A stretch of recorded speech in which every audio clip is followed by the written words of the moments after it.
This is a dream, but it's also built on very hard work. So it's not BlackRock's money. This is clients' money from around the globe. And quite frankly, we saw a very big niche in the market, and that was that many clients across the globe were investing, but they didn't understand what the risk was and what they were investing. So we set out to build tools that would help the buy side to understand the risk, because everything was from the sell side. And I really didn't want to create an organization where we would stand in front of the clients and have 5 watches on this arm and 5 watches here and go out and sell watches. What we were trying to do is solve particular problems that a lot of clients have. And it's better to be lucky than smart. Clients responded. Our risk systems now are used in over 200 institutions around the globe. It doesn't tell you what to buy, but it tells you where the curbs are in the road so that you can be protected in various cycles. And throughout this time, we created many, many different types of products that constantly are looking to solve clients' problems. So everything that we do is really on behalf of the client, and we look through the lens of what clients are looking to do and what's important to them for that particular moment. So let's take a step back. Could you tell us, maybe share with us a little bit about how you got into the business to begin with? Well, I come from a very, very small town, and I was always interested in money because I didn't have any. And so I went to school and spent my first 2 years in the University of Buffalo, and that was because when I went to college, we didn't really have money. I'm the first person in my family to go. And quite frankly, I had 3 applications, one for Yale, which required 3 essays. I don't know why I would do that. One for the University of Pittsburgh, because it had a great football team. My mother said, I don't think that's where you go for that. And then one where you just check a box, and I went to the University of Buffalo for $1,700 a year. But then after getting fairly good grades, I decided business was what I wanted to do, and I applied to, at the time, what I thought was the best business school, which was the Wharton School. And when I went there, it opened up a whole new world that I really didn't even know about. So that brought me to a Wall Street job as an analyst. I worked there for a couple years, and I couldn't believe walking down Wall Street. Saw the sign and learned a lot about what was going on in the financial community.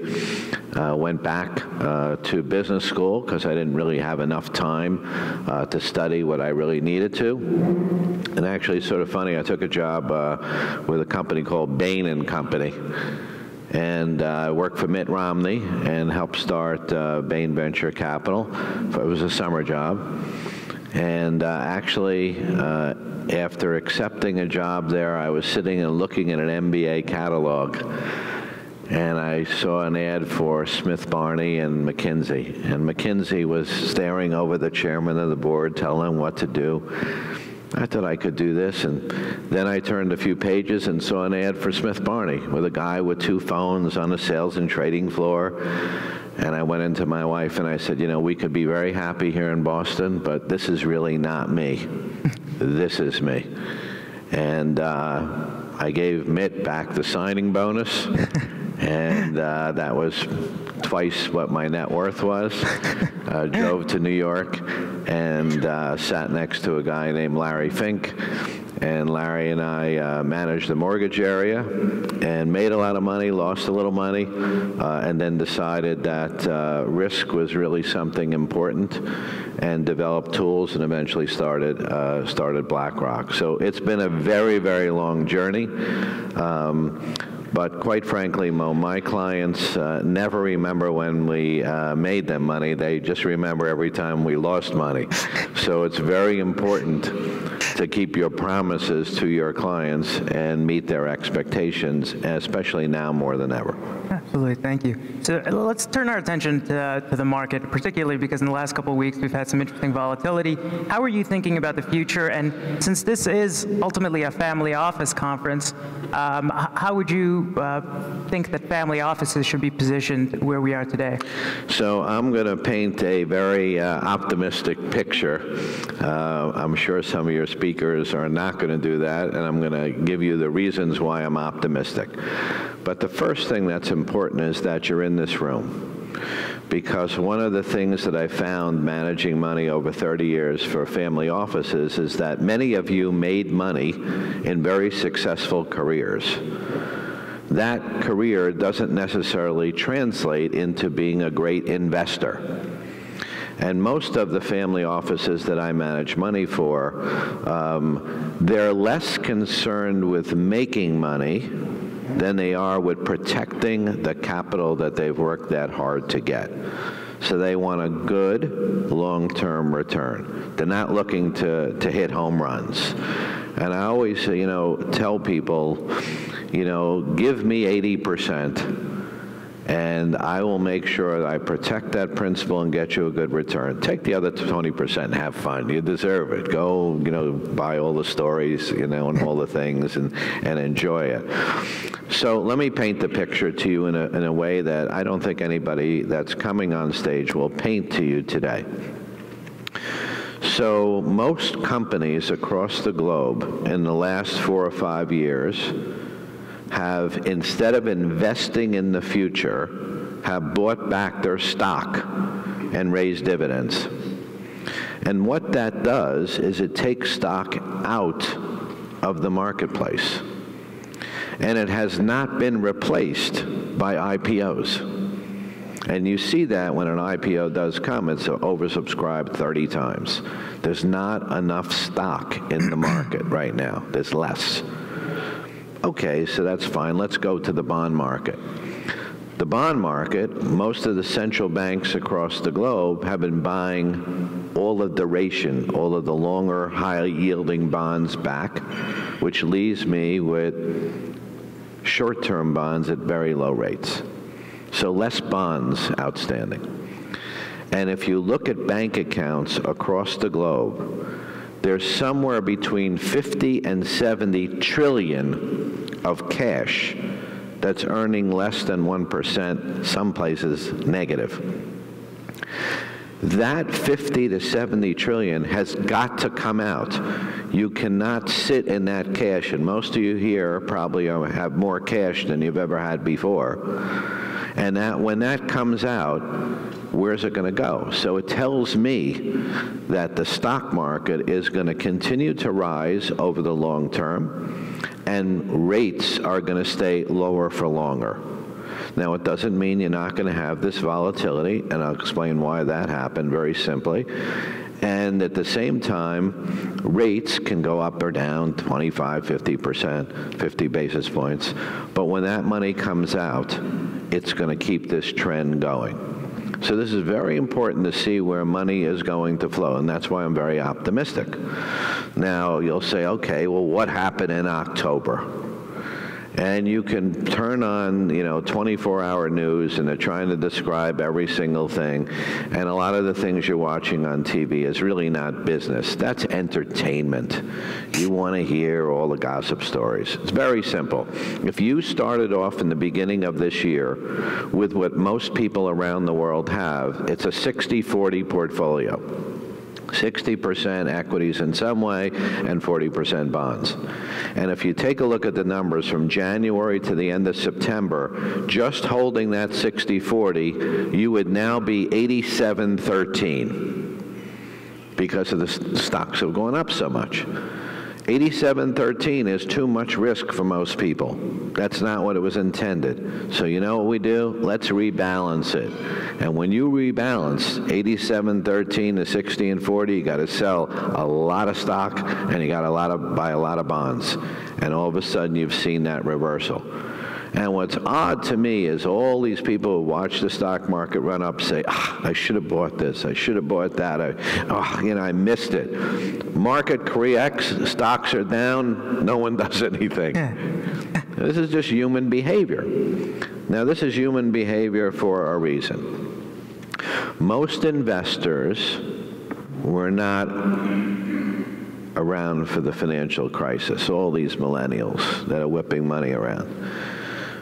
We all knew what happened during the financial crisis. And once you lose 50% of your net worth and your house goes down 50%, you never, ever want to have that happen again. So you sit in cash. But you can invest for the future in the future. We have to get people invested in the market. Now, when I tell millennials this, they don't even listen to me. They just, they have plenty of time. So I said, that's fine. Your parents are going to have to move back in with you. Then they pay attention to me. Because the biggest issue that we have is the retirement issue. So you talked about health care. There's a lot of negatives about health care, but the one positive is we're living longer. And most of the world did not plan on this extra 10 to 15 years in retirement. They have not saved enough or invested enough for this next 10 to 15 years when you do need more health care than you do in your earlier life. The biggest problem we're all facing around the globe is this retirement issue. The average American has $38,000 for retirement. Social Security in the U.S. was meant as a supplement to your income, not your whole income. So we're going into a real big problem, and it's not only here. In Japan, people save, but they invest in 0% bonds. That's not going to help them to retire. In the U.S., they don't save and they don't invest. So what we're trying to do is go around the world and get people to be aware that this is coming down the pike, and we need to get people invested long-term for the future. And all of this noise, all the political noise, all the media noise, all of this is really scaring people to stay in cash, which is going to hurt them for the future. So this is the biggest issue, and I think it's also an issue for family offices, because you work so hard. You need to have this principle working for you in a way that you can pass it on to the next generation and the next generation. And because of that, once we're cognizant, we have to create different types of products for people to be good long-term investors and get long-term returns. And that's what you should really be focusing on in all of these conferences. Not the gossip, not the hot stocks, not the hedge fund alternatives, people whipping around. Hedge funds this year, you're going to get a 2 to 3% return, and you're paying 2 and 20. That's not a fee, that's a partnership. You got to be kidding me. So who are we investing for? Are you investing for yourself, or you're investing to make a manager wealthy? So fees have become an important part when you have low returns of your investment return. So there's a lot of pressure on fees, rightfully so. I manage a lot of money for pension plans. They're 60 to 70% funded. And because of productivity and technology, you can't make it up with workers because there's less workers than there are retirees. So we have to help these institutions earn enough money so that they have it when those people need it. So there are a lot of big issues here. But we got to have people invested, thinking long-term, in the right products. And we have some really good ideas for this. So let me actually segue, because when people think of BlackRock, typically they're thinking ETFs, they're thinking various index strategies. Could you talk about some of the other asset classes or some of the other strategies that you guys are into today, which most people would not necessarily associate with BlackRock? So, Mo, you're breaking my heart. I tend to do that to people. We started out 30 years ago as a bond manager. We saw the next trend coming, which is growth around the world, the growth in Asia and around the world, and we picked up our boat and we added in equities. We bought Merrill Lynch Investment Advisors, and they had Mercury in Europe, and we became one of the largest equity managers in the world. When we saw that our clients needed more yield into the portfolios, we bought a company called Quellos in Seattle, and what we did there is we brought alternatives in, a fund of funds of hedge funds, a fund of fund of private equity. And then when we saw active managers began underperforming the benchmark, what we thought we would do is move certain products to passive investments. And so we bought a company called BGI, which had passive investments. And after all that time, Mo, they had another product called ETFs, in which ours is called iShares. And that was just a better form to get you a mutual fund at a lower fee that had more liquidity and that was diversified and would trade better in the market at a better price for our clients. So that was the expansion. So no, we're not just an ETF advisor. Boy, I have to spend some time with you, I think. And, no, I'm aware of this. I'm telling you about perception. I just want to make sure. I'm well aware. So what we can still spend time together, by the way. What we're looking at going forward is something that I think is really important to the first part of this conversation, is we have a very large infrastructure and alternatives group. And just so you know, when it comes to alternatives, which would be hedge funds, private equity, we have 180 billion, so we're not small in that regard. We're looking at infrastructure. And infrastructure is something that everybody can look around. It has a social impact. We could see it. We could use it. And for me, it gives me longer-term duration assets, which is really important. So renewable energy, wind farms. I now own, toll roads. I actually own a prison now. It's not the one that El Chapo got out of, but I own a prison in Mexico because Carlos Slim told me a prison is better than a hotel because a prison is always at full occupancy. So I use the prison. So we have a prison. And these are the type of investments that people can look at. They do have social impact, water facilities, all these type of things that you could be proud of owning. You're making an impact, and you're also getting a long-term good return. So this is something that has been built up in the last several years, and I think is going to continue to grow. But right now, a lot of people have moved towards private equity. They've had very good returns. It's been a great drug now to get you double-digit returns on top of other things you have. But you should also be a little cautious, because at the end of this year, there'll be $1 trillion in cash at private equity firms waiting to invest.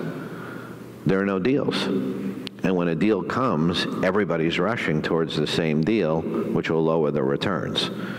So you have to have money that's invested. And so the private equity returns will probably go down over time. So you need to come a little bit further down the spectrum in what we call private credit. And these are companies like you all had that can come to now somebody like BlackRock, and on behalf of clients, we would invest in the companies that you all grew, that are good companies that will pay back, but they don't have to go to the market and spend as much money as coming directly to us. So private credit may be a good area to invest in with good long-term companies in the future. And how do you think about some more niche areas, things like artificial intelligence and cannabis and cryptocurrency? Do you guys take a position in that? How do you view those little niche domains? Look, we invest in almost everything. We don't invest in cryptocurrencies because it's one of the largest money makers for the exchanges because of the bid-offer spread. But what is it? Where is it? Who has it? Go get it. Show it to me. Where's the money coming from? Who's laundering it? So this is something when you get in a taxi and the guy tells you, hey, I just invested $2,000 in cryptocurrencies or Bitcoin, what do you think? then I know it's the top of the market right there. So we're not in it. That's not the type of investor I have. There are plenty of people that'll do that for you, but that's not my type of long-term investor. Cannabis is something that I don't think the story ends well. That's my personal story, but this is what the world is looking at. I think they're looking at it more about the taxes on it and the profitability than whether it's good for the world or not. My wife's been an oncology nurse for 35 years. My daughter is a pediatric oncology nurse. They'd probably recommend against it, but the world wants to vote a certain way. We will be investing, but right now, because of the issues with states and the federal government in the U.S., some of the custodians will not clear cannabis stocks, so we have to wait till that happens, because I don't hold the assets, the custodians do. But in different parts of the world, like in Canada, that would be, more suitable if it had a Canadian custodian. So we're involved in the niches. Yesterday I had a meeting in the afternoon with somebody that is bringing technology from China here, where, and these are all cancer curing drugs, because they can fast track to different clinical stages that when they bring it here, it's been tested and it has to be retested, but quicker. Those are the types of companies I'm interested in. Those are the type of biotech that have really a social purpose. We're seeing that across the globe. But I look at this, and when you're thinking about investments, think about this. The companies that will be successful in the future should have three attributes. One is there's perpetual innovation at the company, because you can't just sit. You have to constantly reinvent yourself with the technology today. The second is they have to use technology better than their peers, and the third is that they have to attract and retain the best talent. So when you compare companies, do this. So Ford and or GM and Tesla. All right, so when you take a look at the two companies, perpetual innovation, retain and attract the best talent, use technology better than their peers, you would see one that would outweigh the other. And that's what companies are trying to do. They're trying to figure out what the newest technology is going to be. They have to have that technology in order to compete effectively. They have to have the right people. All of you and all of your kids are going to go to what companies going forward?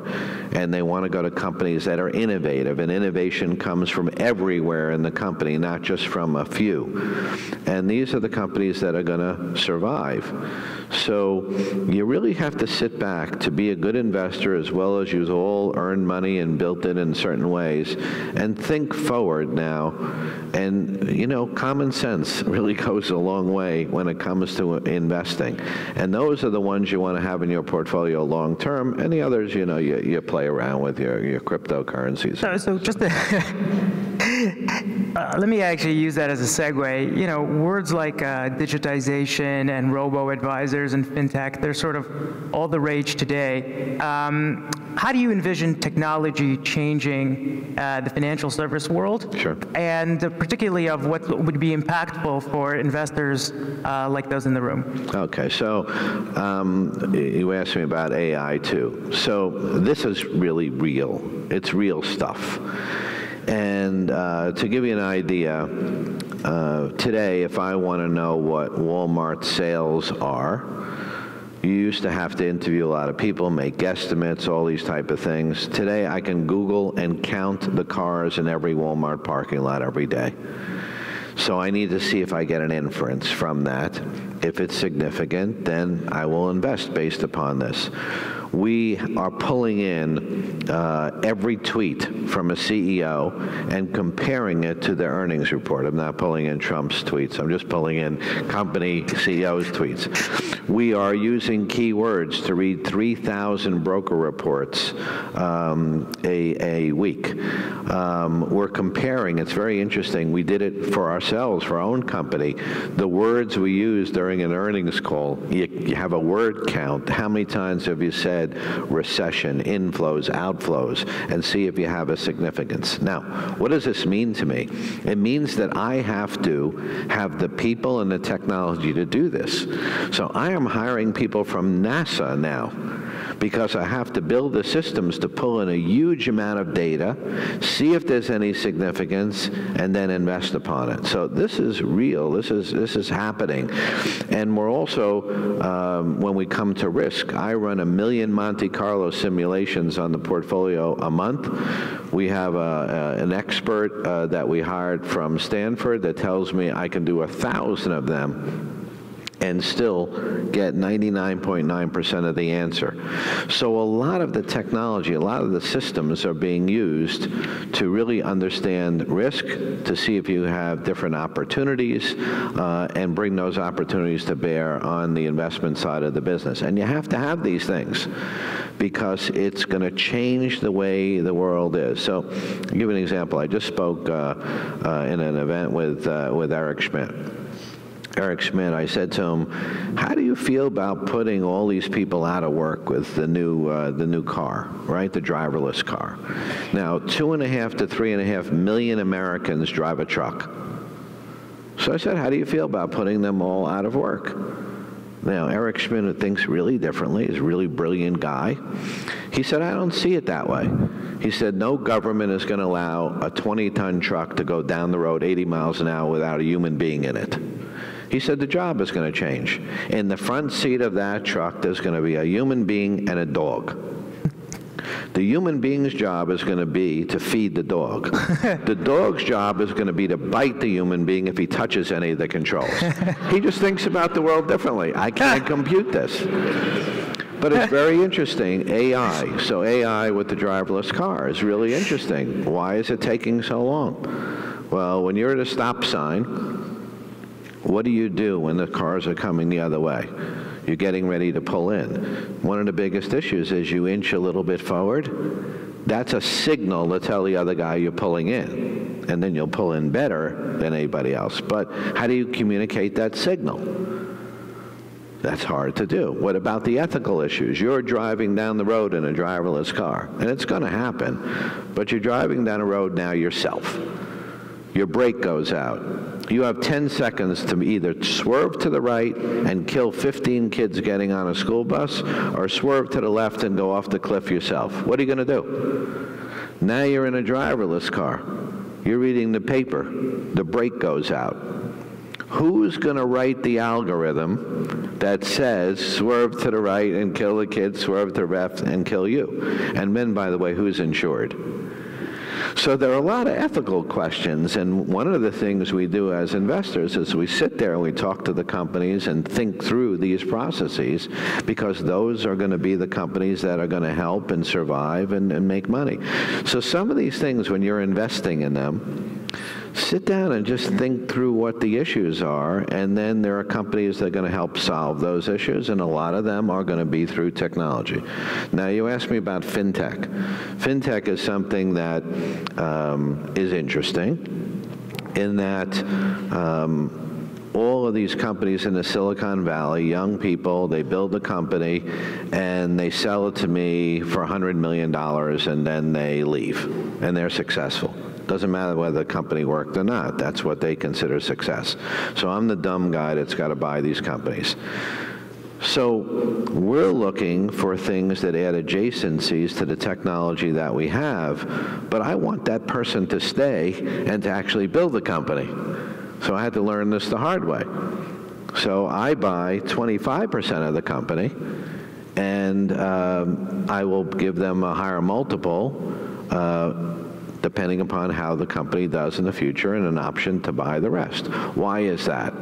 Because I have this feeling that when a guy comes in at 5:30 in the morning working his ass off to build a company, and I give him $100 million, the next day he comes in at like 8:30 or 9. You know what I mean? It's sort of a different sort of thing. Like, you know, you give somebody $1 billion, they act differently.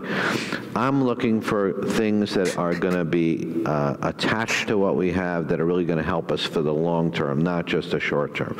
And we've built technology now, something called Aladdin. We have 200 institutions that use it across the globe. It has $20 trillion on it. And it's the risk system. It tells you what you own, you put it in, and you understand the risk. It now talks directly to the custodian so that there are no errors on transactions. It's on the desk of financial advisors now around the globe to give you scenarios of what can happen in different interest rate environments or different shocks. And we also have the handheld. Because you know you're getting your medical advice now in your handheld, eventually everything is going to be on the handheld. But the whole thing is games, because this next generation plays games, and you have to gamify it. What does that mean? So when you scroll, that's a game. Think about it. You look at more things when you scroll rather than picking something. I'll give you the example. Uber. Is Uber in Canada? Yeah. All right. How many people use Uber? Okay. Why do you use it? Because the car is clean, it comes, picks you up, the money you pay. It's not it. What you all love is watching the car come get you. So what is the game going to be for financials? So Fintech, the winner is going to be when we create the game. You know, one of my ideas is to take your entire net worth and put it on the corner of your phone. How many times do you think you're going to look at that a day as the market's going up and down? All day long, you're sitting in meetings. You're going to be going like this, like in Times Square in New York where they have the national debt. You know, it's the same sort of thing. So Fintech is going to be gamified so that the next generation is going to play this financial game. Now, it's not a game. It's just that how you access it will be something as fun as Uber is and other things. And we're working on developing those tools. So Fintech has a long way to go, but there are going to be some winners, and there's just going to be a lot of people that, you know, you won't hear about again.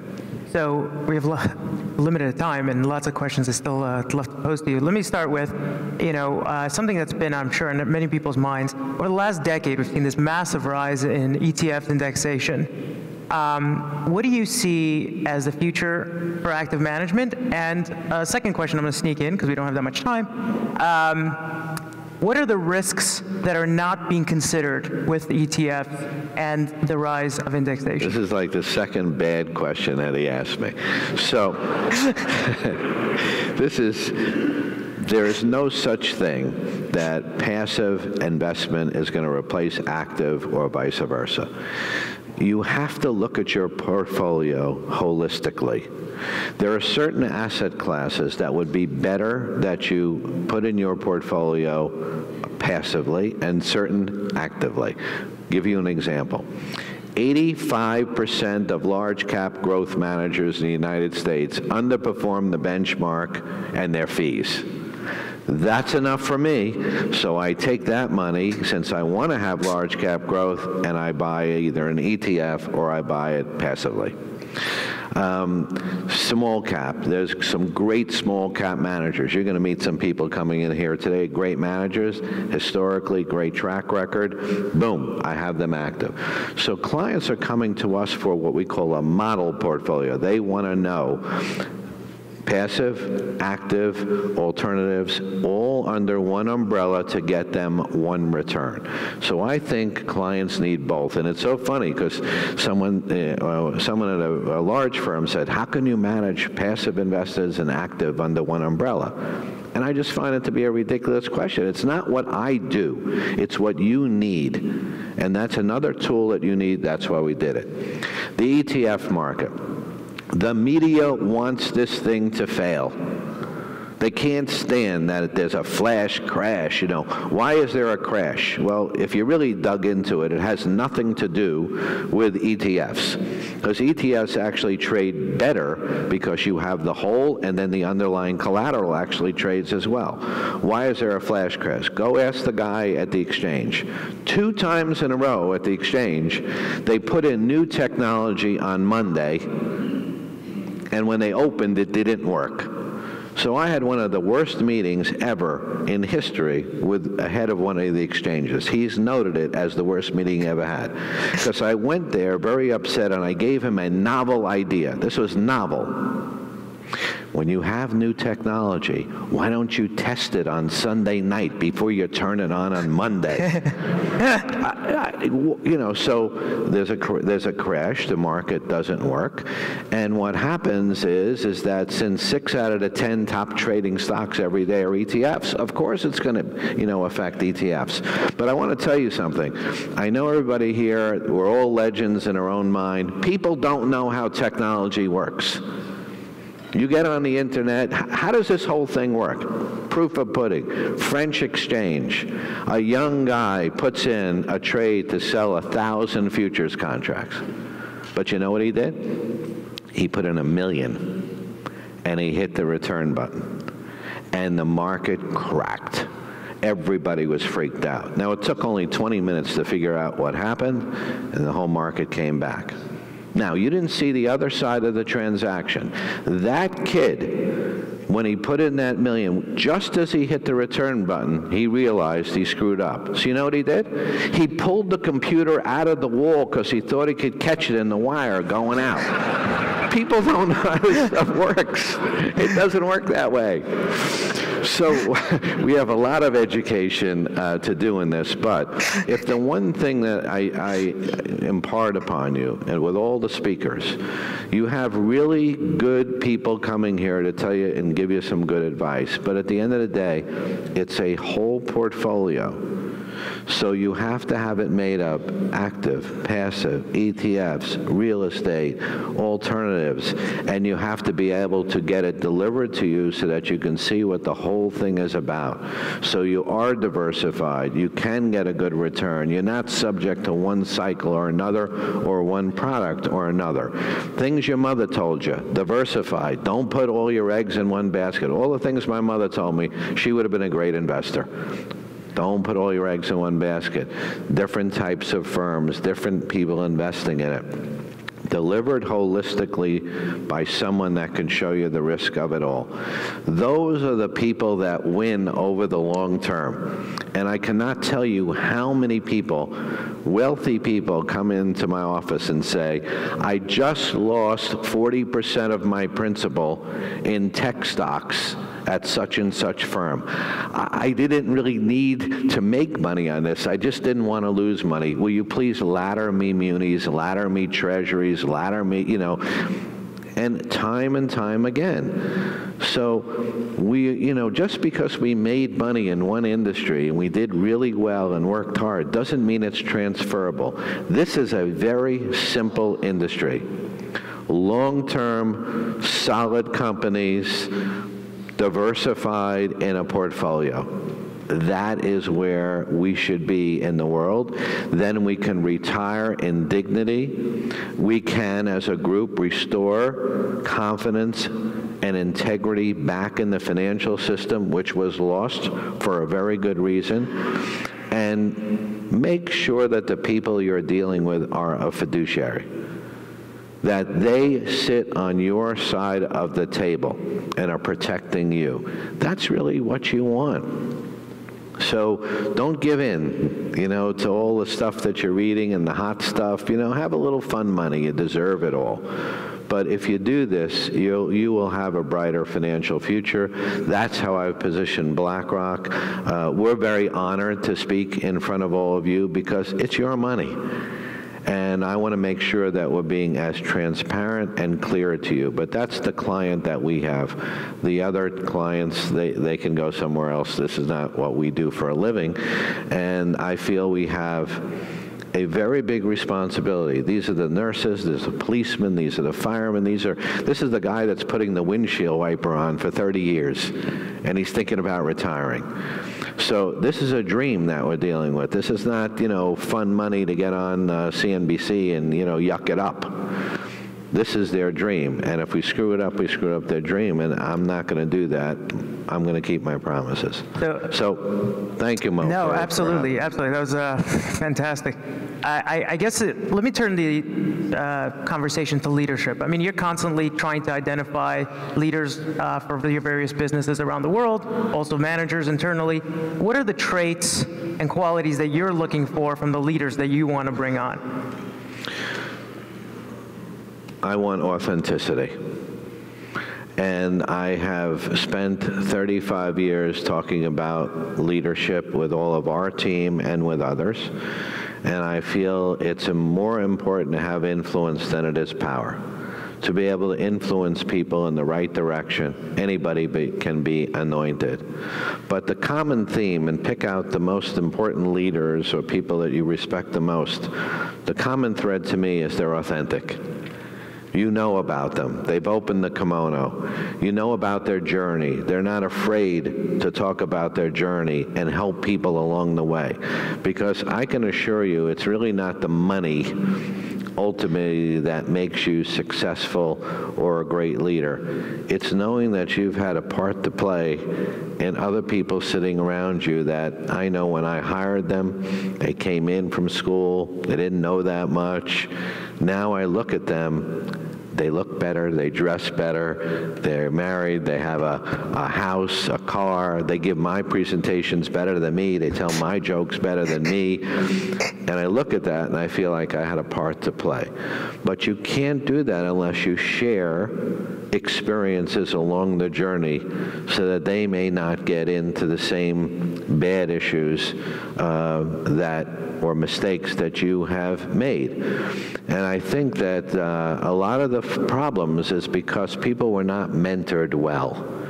And ones that are, one that you've spent the time in is really important. So I'm sure we're all going to meet again, but one day I'm going to ask you a really important question. And that is, why are you in this room? How did you get here with the wealth that you have and the success? And the reason is, someone has helped you.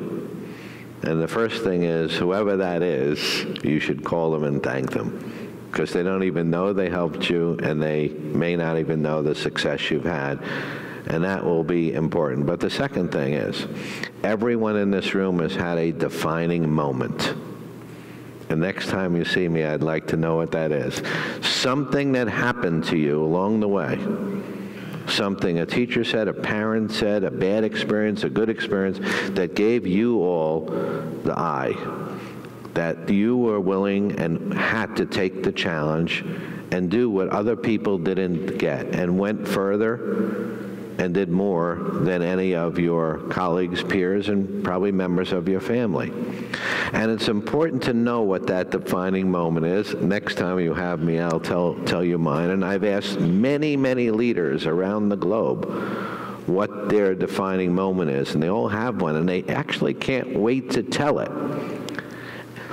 Most of the time, it's a bit negative. It's a parent that passed away or something that triggered them to have this drive. And I ask you this, especially for family offices, because what's your kid's family defining moment going to be? And it would be nice if it was a good one. I'm a control freak. I want it to be a good one. But what's going to give them the same drive that you had to get around this seat? And they're coming at it from a different angle because you've given them a little bit of an advantage. So what's the thing that's going to give them the drive to do what you all did? So we all have these defining moments, and I think it's important to think about them today when you come out of here and you're looking to protect the next generation and the success that you have. So being a good leader is actually sharing that defining moment with your family and the people that work with you, so that it gives them an idea of some of the things that they need to do going forward to be successful. So I know you told me we'll have to wait for the next time to hear your defining moment, but maybe for a last question, could you share with us possibly the best piece of advice that you've received from somebody else that's worth passing on? Well, in our world, we see so many things that you're constantly making moral and integrity issues, and I would say it's choosing your partner as well. So it's the same thing if you're married, choosing a spouse well. It's the same thing of choosing the people that you work with. And I know that I chose very well the 8 founding partners of BlackRock. I have a bunch of tests I always give other people to choose well. I look at their teams at BlackRock, and if they have 10 people, I walk over to them, I surprise them, and I say, let me ask you a question. If you were to leave today and start your own firm, who would you take with you? And they always point to 4 out of the 10. So I said, why are the other 6 good enough for me, but they're not good enough for you? And they realized that you have to work with the best and the brightest. And for some reason, we're not as hard on other people as they are on us to rise to the challenge. So work with the best and the brightest that you can. Don't be afraid to upgrade that talent, but you have to find people that have the same morals and integrity that you have, that they're authentic, and they're willing to take you along for the ride. So I think it's something I think about, every day with the people that we have, and try to make sure that our leaders have that sort of thought in mind as they take the firm forward. Rob, that was fantastic. Can't thank you enough for joining us. My pleasure.